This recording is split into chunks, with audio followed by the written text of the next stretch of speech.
తెలంగాణలో పొత్తు రాజకీయాల ముఖ చిత్రం మారిపోనుందా? టీడీపీతో పొత్తు కొనసాగించడానికి బీజేపీ సుముఖంగా లేదా? త్వరలో జరగనున్న మున్సిపల్ ఎన్నికల్లో టీడీపీతో కలిసి వెళ్తే ప్రయోజనం ఉండదని కమలనాథులు భావిస్తున్నారా? అసలు వారి లెక్కలేంటి? సార్వత్రిక ఎన్నికల్లో తెలంగాణలో మిత్రపక్షాలుగా పోటీ చేసిన బీజేపీ, టీడీపీలు 20 అసెంబ్లీ స్థానాలు దక్కించుకోగలిగాయి. బీజేపీకి 5 ఎమ్మెల్యేలుంటే 15 సెగ్మెంట్లలో గెలుపొందిన టీడీపీకి ఇప్పుడు మిగిలింది 5.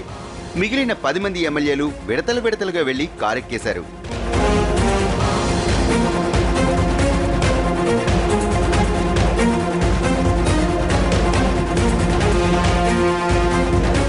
గ్రేటర్ కార్పొరేషన్ ఎన్నికల్లో కూడా మిత్రపక్షాల పొత్తు కొనసాగింది. బీజేపీ నుంచి 4 కార్పొరేటర్లు గెలిస్తే టీడీపీకి దక్కింది 1 డివిజనే. దాంతో టీడీపీతో కలిసి నడవటం వల్లే తాము గ్రేటర్లో నష్టపోయామని లెక్కలు వేసుకుంటున్నారు కమలనాథులు. జనరల్ ఎలక్షన్స్ పూర్తయిన నాటి నుంచి టీడీపీ నేతలు టీఆర్ఎస్ లోకి క్యూ కడుతూనే ఉన్నారని, ఆ ఎఫెక్ట్ తో తమకు కూడా నష్టం జరుగుతోందంటున్నారు.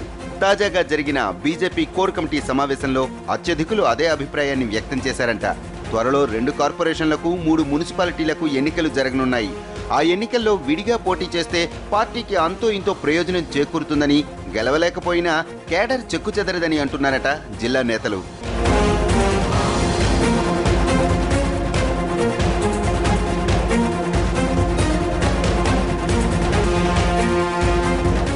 వరంగల్, రంగారెడ్డి జిల్లా బీజేపీ శాఖల వారైతే పొత్తు వద్దని తీర్మానాలు కూడా చేసి తీసుకొచ్చారు. రాష్ట్ర పార్టీ కూడా దానిపై తీర్మానం చేయాలని పట్టుపట్టారంట. అయితే రాష్ట్ర స్థాయి పొత్తుకు సంబంధించి నిర్ణయం తీసుకోవాల్సింది ఢిల్లీ పెద్దలని వారికి సర్ది చెప్పాల్సి వచ్చిందంట రాష్ట్ర నేతలకు.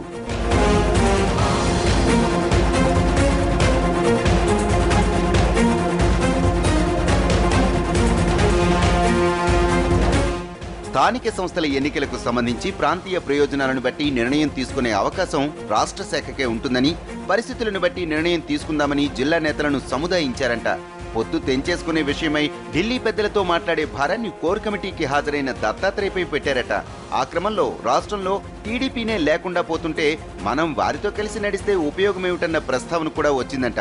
కేంద్ర నాయకత్వం తెలంగాణలో టీఆర్ఎస్ కు స్నేహహస్తం అందిస్తుందని జరుగుతున్న ప్రచారంతో రాష్ట్ర బీజేపీలో రాజకీయం ఇలా తయారైందంటున్నారు. ఎవరి లెక్కలు వారికి ఉంటాయిగా మరి.